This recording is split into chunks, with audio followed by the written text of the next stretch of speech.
नमस्कार, स्वागत है आपका हमारे आचार्य जागेंद्र मिश्रा चैनल पर। सावन में शिव जी को भूल कर न चढ़ाएं ये तीन चीज़ें, घर में आ जाती है कंगाली, महादेव छोड़ देते हैं साथ। दोस्तों, पवित्र सावन का माह इस बार 14 जुलाई को शुरू हो चुका है। सावन माह भगवान शिव को अत्यधिक प्रिय है। यह माह भोलेनाथ को समर्पित होता है।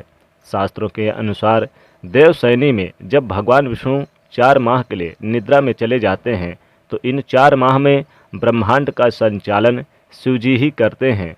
इसलिए सावन माह में भोलेनाथ का विशेष रूप से पूजन किया जाता है। सावन माह में भगवान शिव का पूजन करने से भगवान शिव अतिशीघ्र ही प्रसन्न हो जाते हैं और अपने भक्तों पर विशेष कृपा बरसाते हैं। भोलेनाथ की कृपा से मनचाहा वरदान मिलता है। मान्यताओं के अनुसार पूरे साल भर में भोलेनाथ का पूजन करने से भोलेनाथ इतने प्रसन्न नहीं होते जितने कि वो केवल सावन माह में करने मात्र से वो प्रसन्न हो जाते हैं। मान्यताओं के अनुसार अन्य मास की तुलना सावन मास में भगवान भोलेनाथ का पूजन करने से 1000 गुना पुण्य फल की प्राप्ति होती है।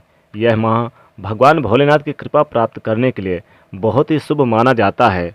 मान्यताओं के अनुसार इस माह में थोड़े से प्रयास से ही, थोड़े से पूजन से, 1 लोटे सच्चे मन से जल चढ़ाने मात्र से भगवान भोलेनाथ की असीम कृपा प्राप्त हो जाती है और भोलेनाथ अपने भक्तों को बड़ी से बड़ी परेशानियों को मिनटों में दूर कर देते हैं।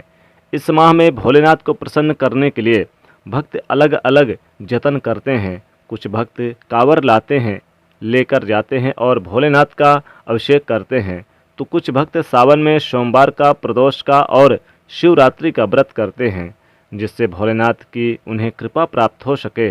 दोस्तों, जैसा कि हम सभी जानते हैं कि भोलेनाथ भोले भंडारी हैं, वह अपने भक्तों पर बहुत ही जल्दी कृपा करते हैं। लेकिन क्या आप जानते हैं कि अगर भोलेनाथ के पूजन में कुछ गलतियां कर दी जाए तो भोलेनाथ उतनी ही जल्दी क्रोधित भी हो जाते हैं। हमारे शास्त्रों में कई ऐसे चीज़ों के बारे में बताया गया है जिन्हें भोलेनाथ के पूजन में भूलकर भी इस्तेमाल नहीं करना चाहिए। तो आइए दोस्तों, जानते हैं कि वह कौन सी ऐसी चीज़ें हैं जिन्हें भोलेनाथ को पूजन में नहीं इस्तेमाल करना चाहिए, यानी कि पूजन में नहीं चढ़ाना चाहिए। कौन सी ऐसी चीज़ें हैं जो भगवान भोलेनाथ को भूलकर भी आप अर्पित नहीं करना चाहिए, अन्यथा भोलेनाथ क्रोधित हो जाते हैं, व्रत और पूजा का फल प्राप्त नहीं होता। दोस्तों, भोलेनाथ की कृपा प्राप्त करने के लिए वीडियो को एक लाइक ज़रूर करिएगा और इस चैनल को सब्सक्राइब करके इस बेल आइकन को जरूर दबाइएगा। दोस्तों, सबसे पहली चीज़ है बेलपत्र। जी हाँ दोस्तों, आपने सही सुना। जैसा कि हम सभी जानते हैं कि बेलपत्र तो भोलेनाथ को अवश्य ही अर्पित करना चाहिए क्योंकि यह बहुत ही प्रिय चीज़ है भोलेनाथ का। बेलपत्र के अर्पित करने से मनचाहे वरदान की प्राप्ति होती है। बेलपत्र भोलेनाथ को बहुत प्रिय है, लेकिन क्या आप जानते हैं कि हर प्रकार के बेलपत्र भोलेनाथ को प्रिय नहीं है। अगर आप गलत तरीके से बेलपत्र भोलेनाथ को अर्पित करेंगे तो भोलेनाथ प्रसन्न होने के बजाय आपसे क्रोधित हो जाएंगे। इसलिए बेलपत्र तो भोलेनाथ को चढ़ाते समय कुछ बातों का विशेष ध्यान रखें। सबसे पहली बात तो ये कि बेलपत्र के पत्ते कहीं से भी कटे फिटे नहीं होने चाहिए और इसमें छिद्र यानी कि छेद नहीं होना चाहिए। अगर बेलपत्र का पत्ता कटा फिटा है या बेलपत्र यानी कि सफ़ेद रंग के हैं या फिर पीले रंग पड़ जाते हैं तो आप ऐसे बेलपत्र को भूलकर भी भोलेनाथ को अर्पित ना करें। दूसरी बात, बेलपत्र हमेशा वही भोलेनाथ को अर्पित किया जाता है जो एक टहनी में 3 पत्ते लगे हों। कई बार देखा जाता है कि बेलपत्र 3 जुड़े हुए ना मिलें तो लोग एक बेलपत्र का पत्ता ही भोलेनाथ को अर्पित कर देते हैं या एक्स्ट्रा टूट जाए तो उसको भोलेनाथ को अर्पित कर देते हैं। ऐसा भूलकर भी नहीं करना चाहिए। बेलपत्र का पत्ता भोलेनाथ को अर्पित ना करें। ऐसा अगर अपूर्ण चीज़ चढ़ाएंगे तो भोलेनाथ को तो आपके पूजन का फल अधूरा ही रहेगा। ऐसे में आपका पूजा पूरा नहीं माना जाएगा। सदैव 3 पत्ते वाला ही बेलपत्र शिवलिंग पर अर्पित करें। 3 पत्ते वाला बेलपत्र अर्पित करेंगे तो भोलेनाथ की कृपा आपके घर में बरसेगी।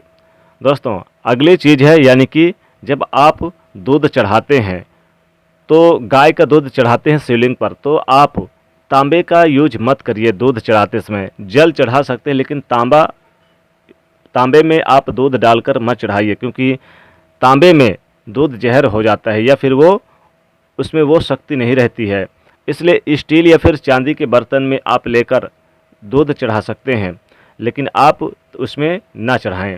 दोस्तों, इससे भोलेनाथ क्रोधित हो जाते हैं और आपके घर का साथ छोड़ देते हैं, आपका साथ छोड़ देते हैं। घर में आ जाती है कंगाली अगर आप ऐसा करते हैं तो। अगली चीज़ है, यानी कि तीसरी चीज़ है दोस्तों, तुलसी।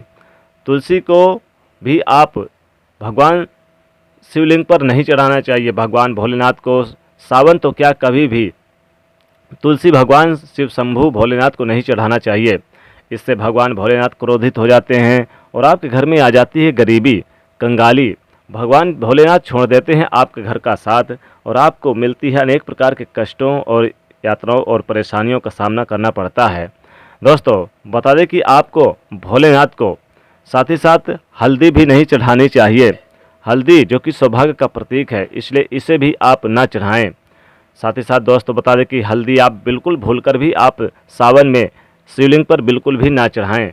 भोलेनाथ इससे नाराज़ हो जाते हैं, क्रोधित हो जाते हैं। दोस्तों, बता दें कि आप जैसे कि केतकी का फूल होता है, इसे भी भूल करके भी आप भोलेनाथ को ना चढ़ाएं। ये चीज़ें भूल कर भी आप भोलेनाथ को ना चढ़ाएं, वरना भोलेनाथ हो जाते हैं क्रोधित और भोलेनाथ के क्रोध का सामना करना पड़ता है। जीवन कष्टमय हो जाता है, परेशानियां आने लगती है, एक के बाद एक परेशानियां आपको सताने लगती है। जीवन में आपको दुख दर्द झेलने पड़ते हैं। भगवान भोलेनाथ छोड़ देते हैं आपका साथ और परेशानियों पे परेशानियां आपका सामना करने लगती है। इस प्रकार से आप भोलेनाथ को प्रसन्न करने के लिए आप भूलकर भी ये चीज़ें बिल्कुल भी आप ना चढ़ाएं, वरना भोलेनाथ हो जाएंगे क्रोधित और आपके घर से सुख समृद्धि गायब हो जाएगी। आपके घर में जो भी पॉजिटिव एनर्जी है वो भी गायब हो जाएगी। तो भगवान भोलेनाथ को प्रसन्न करना चाहते हैं तो ये चीज़ें भूलकर भी आप ना चढ़ाएं।